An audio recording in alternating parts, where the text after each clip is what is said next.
ప్రధానంగా great million March day సందర్భంగా మార్చి 10వ తారీఖు రాష్ట్ర వ్యాప్తంగా కూడా అందరూ తెలంగాణ ఉద్యమకారులు, తెలంగాణ సంస్థలు, వ్యక్తులు, అదేవిధంగా ప్రజా సంఘాలు, పార్టీలందరూ కూడా ఆ రోజు అమరవీరుల స్తూపం గన్ పార్క్కు రావాలని తెలంగాణ ఉద్యమకారుల జేఏసీ పక్షాన కోరుతా ఉన్నాం. ఎందుకంటే మనందరికి కూడా తెలిసిందే, మిలియన్ మార్చ్ డే అనేది చాలా ప్రాధాన్యం సంతరించుకుంది తెలంగాణ ఉద్యమంలో.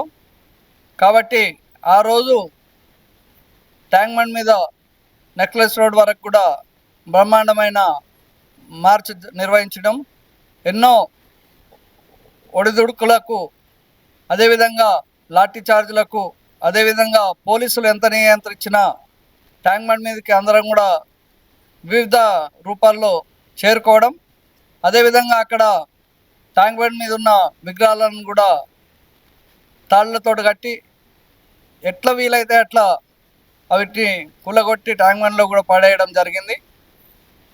ఎందుకంటే ప్రపంచ చరిత్రలోనే తెలంగాణ ఉద్యమకారులు అనేది చాలా పెద్ద కార్యక్రమాలు నిర్వహించినారు.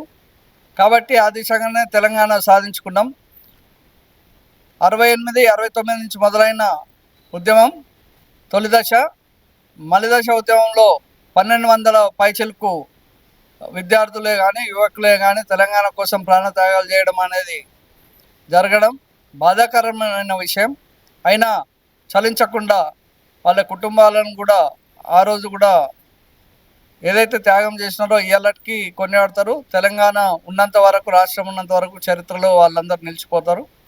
కావున మేమందరం కూడా ఒకటే చెప్తా ఉన్నాం, ఏదైతే తెలంగాణ ఉద్యమకారులు, కళాకారులు అందరికి కూడా విజ్ఞప్తి చేస్తూ ఉన్నాం, 10వ తారీఖు మార్చి 10న ఈ కార్యక్రమాన్ని విజయవంతం చేసుకోవాలని. అదేవిధంగా ప్రభుత్వాన్ని కూడా డిమాండ్ చేస్తూ ఉన్నాం, ఏంటంటే అతి త్వరలో ఏదైతే మీరు ప్రకటించినట్టు 250 గజాలు, అదేవిధంగా 25,000 పెన్షన్లు, ప్రకటించనివి కూడా హెల్త్ కార్డు ప్లస్ అమరుల స్తూపం కూడా నిర్మించాలని తెలంగాణ ఉద్యమకారుల జేఏసీ పక్షాన ఎన్నో రిప్రజెంటేషన్లు ఇవ్వడం జరిగింది.